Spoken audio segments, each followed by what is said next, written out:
Hello and welcome to super coaching by text book. This is Puneet Chaturvedi. तो चलिए आज का सेशन स्टार्ट करते हैं। आज के इस सेशन में मैं आपको एक महत्वपूर्ण बात बताने वाला हूं कि जो आपके सामने ग्रुप 4 की वैकेंसी आई हुई है, जैसे भर्ती नंबर 10 इसकी बात की गई है ना। आप लोग ये न्यूज़पेपर देख सकते हैं, इसमें बताया गया कि सहायक ग्रेड 3 स्टेनोटाइपिस्ट जैसे लगभग 18 तरीके की पोस्ट आई है, जिसमें 2716 मतलब 18 टाइप की पोस्ट है, जिसमें टोटल वैकेंसी की बात करेंगे तो 2716 पदों के लिए वैकेंसी आई है। और एक बड़ी बात है कि इसमें जो पेपर होना है वो पेपर आज नहीं होगा, इस साल नहीं होगा, अगले साल भी होगा, लेकिन बहुत लंबे टाइम के बाद, मतलब 5 अगस्त को जाकर पेपर होगा, मतलब 8 महीने बाद पेपर होगा। तो 8 महीने का एक लंबा कार्यकाल है आपके पास में। तो अगर आप अभी से भी तैयारी करना स्टार्ट करते हैं ना, तो आप आराम से तैयारी कर पाएंगे। और 2716 जो पोस्ट आई है वो कहां कहां कैसी कितनी पोस्ट है इनकी बात करें, किसके लिए वैकेंसी कितनी है। तो वैसे बात करूं मैं कि 1782 पोस्ट है आपकी सहायक वर्ग ग्रेड 3 की,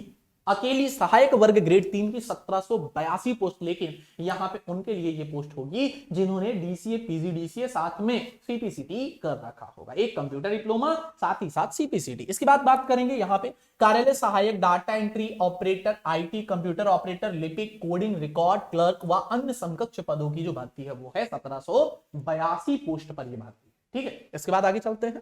293 स्टेनोटाइपिस्ट आशुलिपिक। आशुलिपिक आशुलिपिक मतलब क्या है? स्टेनोटाइपिस्ट तो आप जानते हैं, स्टेनो कोर्स किया हो। आशुलिपिक मतलब जो सोचे और सोच के लिख ले। आंसू का भी समझते हो ना कि सोच के लिख ले, वैसे आशुलिपिक है वैसे ही 293 पोस्ट है। 153 निज सहायक, शीघ्र लेखक, स्टेनोग्राफर, हिंदी और अंग्रेजी भाषा के दोनों भाषाओं को जिसको आता हो टाइपिंग, उसके लिए पद है 153। 114 फायरमैन, लीडिंग फायरमैन के भी पद मिलेंगे यहां पे आपको। 75 आउटरीच कार्यकर्ता के भी पद है, 75 आउटरीच कार्यकर्ता के हैं। फिर 73 ग्रंथपाल निम्न श्रेणी के वेतन के पद है। और 81 ये मस्त पोस्ट जिसे कह सकते हैं, 81 पद है असिस्टेंट रेवेन्यू इंस्पेक्टर, मतलब एआरआई सहायक राजस्व निरीक्षक का, जो आपके घरों में दुकानों में क्या करने आते हैं? राजस्व की वसूली करने। कि भाई आपके घर का नगर निगम से आए हैं, आपका घर इतने बाय इतने में बना है, इतने फ्लोर बना है, तो इसका इतना टैक्स हो गया, वो टैक्स कलेक्ट करने आते हैं, तो इनके पास होता है।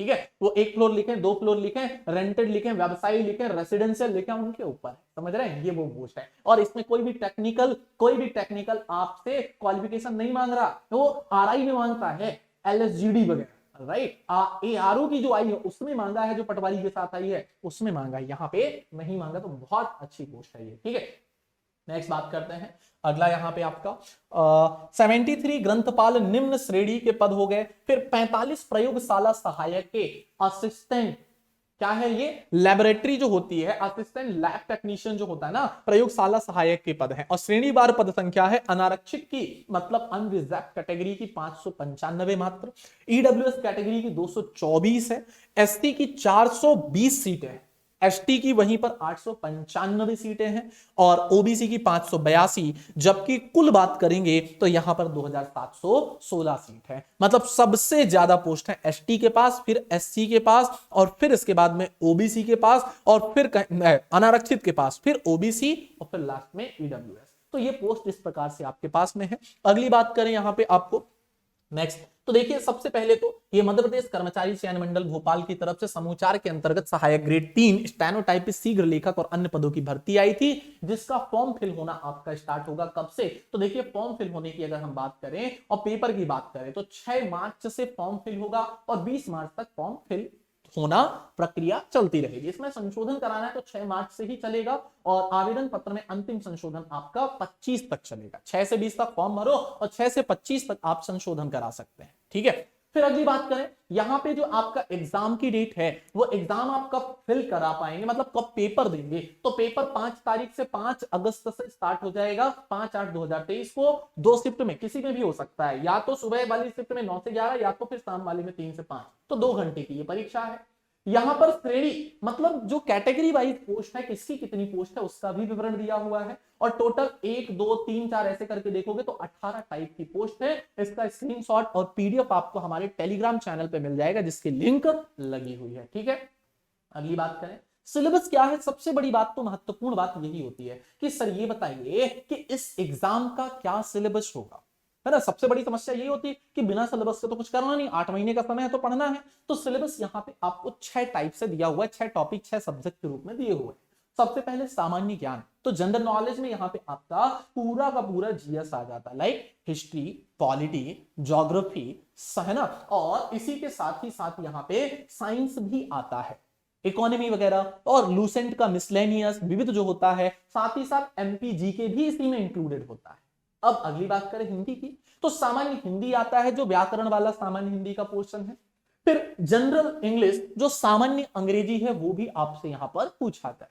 अलावा इसके सामान्य गणित आता है, फिर सामान्य कंप्यूटर ज्ञान आता है, फिर अगला सामान्य अभिरुचि आता है, और इन सभी को मिलाकर टोटल 100 नंबर का ये आपका पेपर होता है। कितने नंबर का? तो टोटल 100 नंबर का ये आपका पेपर हो जाएगा। ठीक है, इस प्रकार से एक चीज और यहां पे ध्यान रखिएगा, आयु सीमा क्या है, तो 18 साल से 40 साल मैक्सिमम होगी, और ये जो डेट की काउंटिंग होगी 1 जनवरी से होगी, मतलब 1 जनवरी से यहां पर डेट की काउंटिंग की जाएगी। इस बात को भी आपको ध्यान रखना पड़ेगा। ठीक है, एक चीज और है, 1 जनवरी 2023 से यहां पे आयु की गणना होगी, 2022 से आयु की गणना नहीं की गई है। फिर दूसरी बात, 18 से 40 सामान्य के लिए, और रिजर्व कैटेगरी की बात करेंगे तो 18 से 45 साल तक के लिए यहाँ पे अनरिजर्व, जो मतलब रिजर्व कैटेगरी है उसके लिए, और अनरिजर्व के लिए 18 से 40 साल। यहाँ पर आपको रोजगार पंजीयन कराना जरूरी है, मध्य प्रदेश का मूल निवासी होना, तो ऐसी बहुत सारी बातें इसमें कही गई हैं, उन्हें आपको ध्यान रखना है। ठीक है, तो आपके लिए ये सेशन था। यहाँ पर सिलेबस हमने बताया है, यहाँ पर आयु सीमा के बारे में बताया है, किस विभाग में कितनी पोस्ट है, और क्या नॉन टेक्निकल स्टूडेंट भी पेपर दे सकता है कि नहीं दे सकता, तो वो भी कर सकता है। कैसे? मैंने आपको बताया कि 81 पोस्ट जैसे आपको दिखाई, और उसके अलावा भी और पोस्ट है। ठीक है, तो इसमें फॉर्म जरूर भरिएगा। अगले साल 5/8/2023 से परीक्षा होना शुरू होगी। तो चलिए इस सेशन को यहीं पर समाप्त करते हैं, मिलेंगे आपसे इसी प्रकार के अगले सेशन में। तब तक के लिए धन्यवाद, थैंक यू, जय हिंद, जय भारत।